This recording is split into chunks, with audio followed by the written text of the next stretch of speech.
नाज़रीन किराम अस्सलामु अलैकुम वरहमतुल्लाहि वबरकातुह।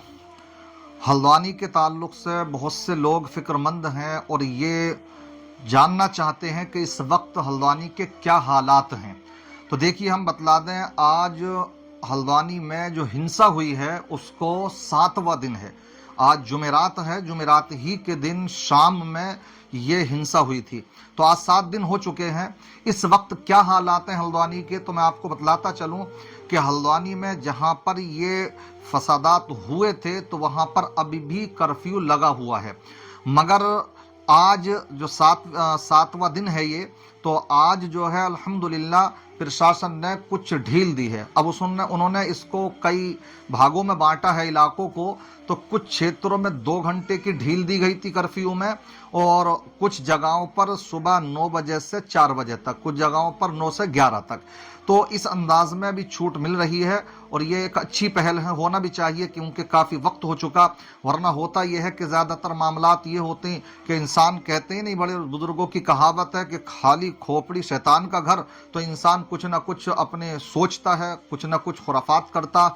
इसलिए जब ये काम में लग जाएंगे तो मैं समझता हूँ कि हालात बड़े जल्दी से नॉर्मल होते चले जाएंगे। मगर मैं अपने तमाम ही लोगों से, मैं एक इमाम होने के नाते, नमरा मस्जिद में मैं इमाम हूँ और एक आलिम होने के नाते भी एक मैं ज़िम्मेदार हूँ। तो आप अगर मुझसे वाकई मोहब्बत रखते हैं, ख़ासकर अहले हल्द्वानी, मैं उन तमाम हजरात से एक गुजारिश करना चाहूँगा कि देखिए, प्रशासन इसमें हमारा सहयोग कर रहा है तो हमें भी चाहिए कि हम इसमें उनका सहयोग करें। क्योंकि इसके कर्फ्यू के ढील का मतलब हरगिज़ इसमें यह नहीं है। उन्होंने खुद कहा कि डीएम साहिबा का जो इसमें आपने देखा होगा बयान, कि ये सिर्फ ज़रूरी चीज़ों को ख़रीदने के लिए, आप अपनी ज़रूरत की चीज़ें ख़रीदें, उसके लिए तमाम चीज़ें मुहैया भी कराई गई हैं। मेडिकल भी खोले गए हैं, डॉक्टरों का भी इंतज़ाम है, और बाकी बहुत सी चीज़ें नॉर्मल की गई हैं। सब्ज़ी हैं, दीगर चीज़ें हैं, दूध है, गैस सिलेंडर वगैरह, इन तमाम चीज़ों की सुविधाएं उपलब्ध कराई जा रही हैं।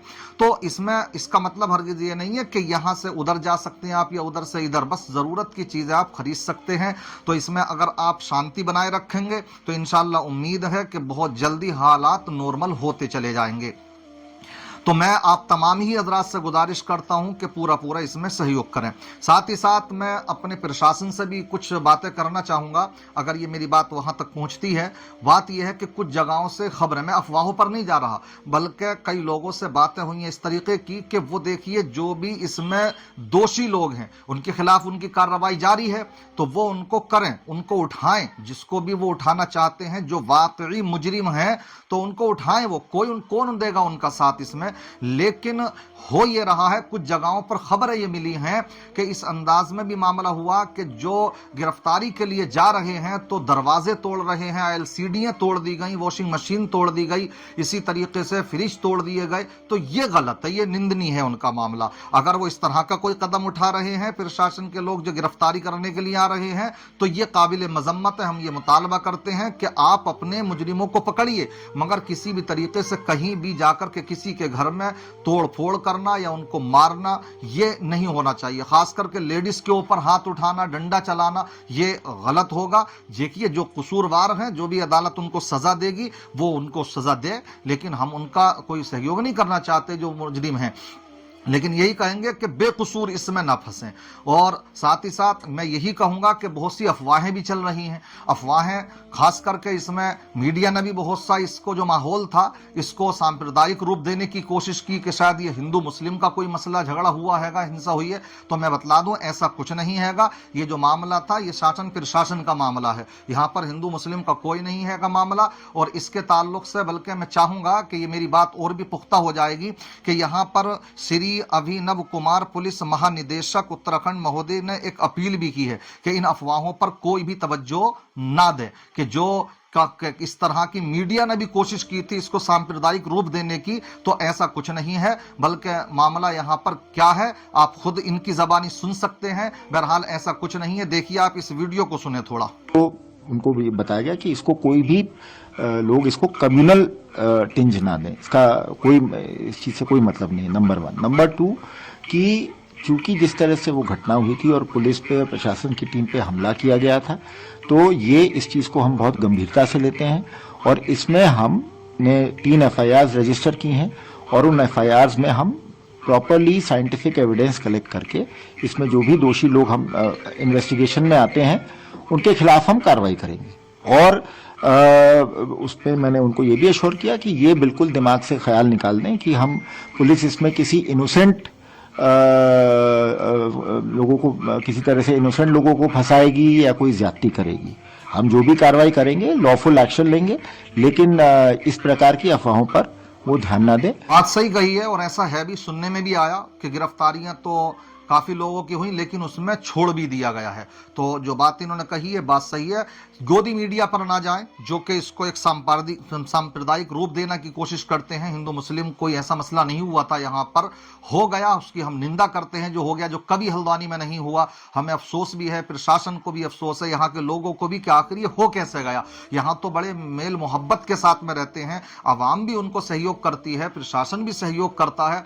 हम तो मेंबरों से हम अल्हम्दुलिल्लाह सरकारें चाहे किसी की भी रहें, यहाँ का प्रशासन बहुत सही है, बड़ा सहयोग भी करता। हम मेंबरों से उलमाए किराम, अइम्माए किराम, इमाम हजरात उनकी तारीफ भी करते हैं इन बातों की। इसलिए बस बड़ा अफसोस है कि हल्द्वानी पर यह भी धब्बा लग गया। कहां चूक हो गई, क्या हो गया मामला, ये तो एक जांच का विषय है, ये होगा मामला बाद में आएगा।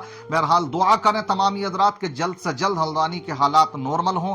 और जो भी हजरात परेशान हाल हैं, आपसे खासकर अहले हल्द्वानी जो जिसकी मदद कर सकते हैं वो भी मैदान में आए, क्योंकि अब थोड़ी ढील मिली है। तो ऐसी भी कुछ वीडियोस आई थी कि उनके पास 50 रुपए तक भी नहीं थे। तो ये अफसोस होता, हमसे भी कई लोगों ने राब्ता किया है कि हजरत कोई आपकी निगाह में हो तो इस तरह के परेशान हाल लोग, तो आप हमें बताइए, तो मैं आपको अपने इस माध्यम से, इस चैनल के माध्यम से ये बात आप तक पहुंचा रहा हूं।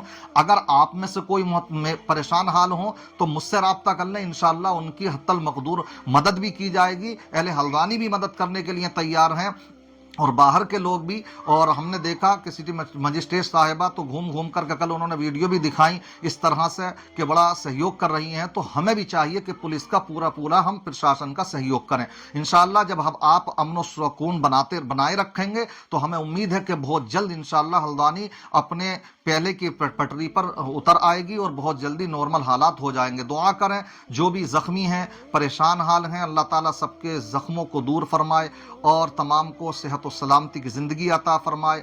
जो इंतकाल कर चुके अल्लाह ताला उन सब को शहादत का दर्जा नसीब फरमाए। और साथ ही साथ जो भी माँ बाप हैं बेकसूर बेचारे जो मारे गए हैं, उनके माँ बाप जितने भी हैं, तो अल्लाह सबको सब्र जमील अता फरमाए। अल्लाह सब पर अपना रहम व करम फरमाए। अस्सलामु अलैकुम व रहमतुल्लाहि व बरकातहू।